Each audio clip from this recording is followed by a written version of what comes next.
स्वागत है आप सबका एनिमे लवर्स। आज की इस वीडियो में मैं एक्सप्लेन करूंगा वन पीस के एपिसोड 1108 को। तो एपिसोड की शुरुआत में सेराफीम एस स्नेक अपने डेविल फ्रूट के पावर से यॉक को पत्थर का बना देती है। उसकी इस हरकत को देखकर लिलिथ और बाकी सब बहुत ज्यादा हैरान हो जाते हैं। उसके बाद एस स्नेक उन पर हमला करने के लिए उनकी तरफ बढ़ती है। उस वक्त लिलिथ उसको रुकने का ऑर्डर देती है, लेकिन एस स्नेक उसका ऑर्डर नहीं मानती है। ये देखकर लिलिथ और भी ज्यादा हैरान हो जाती है, लेकिन इससे पहले कि वो कुछ कर पाए, सेराफीम उन सब के ऊपर लेजर बीम से हमला कर देती है। वो सभी उस लेजर बीम से बचने के लिए उस ब्रिज से कूद जाते हैं। दूसरी तरफ शाका जिस लैब में है, उसी लैब में अचानक से सेराफीम एस बियर बेहोश हो रखे साइपरपोल जीरो के उन दोनों एजेंट्स के ऊपर हमला कर देता है, लेकिन उन दोनों एजेंट्स को जोरो बचा लेता है। ठीक उसी वक्त सेराफीम एस हॉक जोरो पर हमला कर देता है। उसके बाद जोरो और एस हॉक लड़ना शुरू कर देते हैं। जोरो को लगता है कि एस हॉक उससे लड़ने आया है, लेकिन लड़ाई के दौरान ही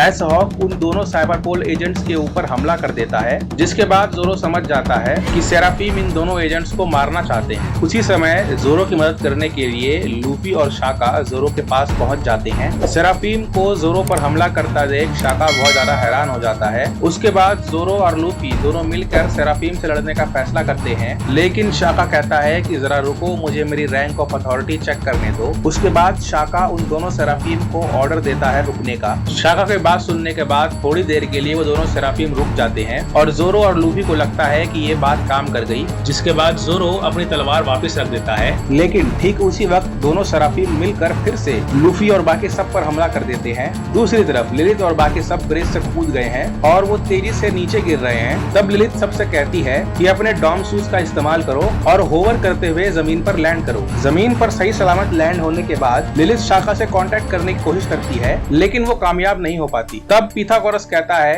कोई फायदा नहीं है, कम्युनिकेशन की सारी लाइंस काट दी गई हैं। तब फ्रैंकी कहता है कि शायद मैं उससे लड़ सकता हूँ। उसकी बात सुनकर लिलिथ कहती है क्या तुम पागल हो गए हो? वो सेराफीम हमारी सबसे बड़ी क्रिएशन है। वो सेराफीम स्ट्रॉन्गेस्ट फॉर्म ऑफ ह्यूमैनिटी है। ठीक उसी दौरान सेराफीम एस स्नेक उस ब्रिज से उनकी तरफ कूद जाती है। दूसरी तरफ शाका कहता है कि ये लोग मेरा ऑर्डर नहीं मान रहे हैं। इसका मतलब कोई दूसरा वेगापंक है जो इन सबको कमांड कर रहा है। कम्युनिकेशन का फेलियर और बैरियर के साथ जो कुछ भी हुआ, उसे देखकर साफ लगता है कोई है जो हम सबको मारना चाहता है। ये जानकर लूफी बहुत ज्यादा हैरान हो जाता है। उसी वक्त काकू और लुच्ची को होश आ जाता है और वो लोग शाका की सारी बात भी सुन लेते हैं। जिसके बाद काकू लूफी और जोरो से कहता है कि हमें थोड़ी देर के लिए एक अलायंस बना लेनी चाहिए। तुम हमारे हाथ खोल दो, हम सेराफीम से लड़ने में तुम्हारी मदद करेंगे और उसके बाद हम वापिस से सरेंडर कर देंगे। ये सुनने के बाद जोरो और लूफी दोनों अपना डिस्गस्टिंग सा फेस बनाते हैं, जिसे देखकर काकू और लुच्ची हैरान हो जाते हैं। दूसरे सीन में एक जेल को दिखाया जाता है, जिसके अंदर CP5, CP7 और CP8 के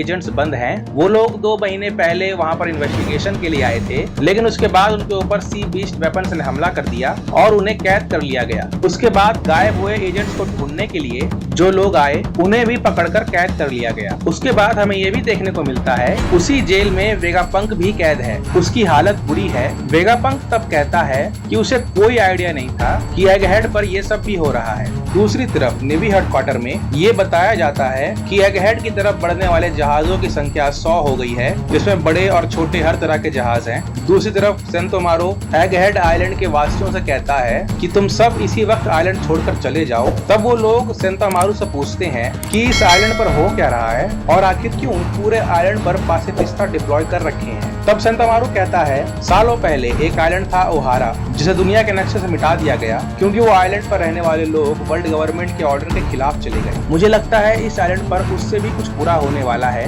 और वर्ल्ड गवर्नमेंट डॉक्टर वेगापंक के खिलाफ है। दूसरे सीन में जोरो काकू और लुच्ची से कहता है कि मुझे तुम्हारी बात पर जरा भी भरोसा नहीं। तब काकू कहता है एक बार ये समस्या खत्म हो जाए, उसके बाद हम खुद को तुम्हारे हवाले कर देंगे और तुम फिर से हमें ये हथकड़ियां बना देना। तब लूफी उनकी बात मान जाता है, लेकिन तभी जोरो कहता है लूफी तुम क्या पागल हो गए हो? उनकी उसी बहस के दौरान सेराफीम एस हॉक उन पर अपनी डेविल फ्रूट पावर का इस्तेमाल करके हमला कर देता है। जोरो उसकी डेविल फ्रूट पावर को देखकर चौंक जाता है, क्योंकि ठीक वैसी ही एक डेविल फ्रूट पावर आलाबस्ता के उसके पुराने राइवल के पास भी थी और उस डेविल फ्रूट का नाम था डाइज फ्रूट। उसके बाद ये एपिसोड यहीं पर खत्म हो जाता है। अब मिलते हैं अगले किसी एपिसोड में। तब तक के लिए मेरे चैनल करिएगा सब्सक्राइब, वीडियो करिएगा लाइक, कमेंट, दोस्तों करिएगा share and please keep watching my channel.